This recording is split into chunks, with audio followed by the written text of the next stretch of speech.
So here's the misconception that a lot of people have about self-deification. And I find this absolutely fucking ridiculous, and it irritates the shit out of me every time I hear like people talk about self-deification in the sense of like becoming a literal god. But people talk about self-deification in the sense of the idea of becoming an actual living, breathing god on earth. You can't. Stop. That is Hollywood. That is fantasy. That is, you will never become an actual god. You can become a god in the sense of understanding your own power and your own control over your own life. It's a very simple concept. You don't like where your life is, change it.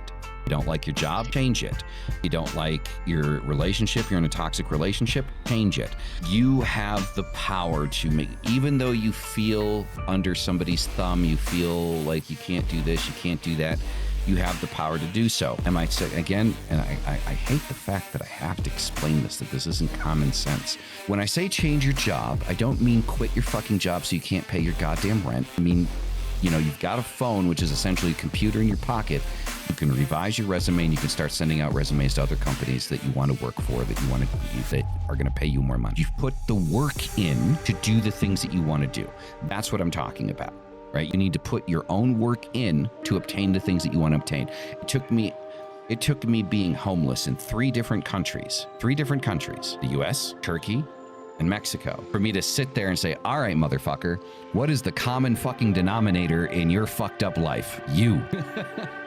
You are the common fucking denominator, you know? That's what gets me with so many people, you know, is they are so fearful of being hexed and cursed, and until you realize who you are and your empowerment, and you realize you control your situation, that fear of being hexed, being cursed, and all that stuff will leave you, because you have to realize you have to be Velcro for things to attach to you. So if you're not living in fear, then you know you're empowered, you know who you are, you know what you walk with, all those normal fearful things start to leave, and it starts awakening you spiritually. Realize the empowerment of being a self-deification is you awaken to your own self, creating your own life, your own situation, and making things happen. Instead of having to rely on a God to do it, you are the person. That's what self-deification is, you becoming your own.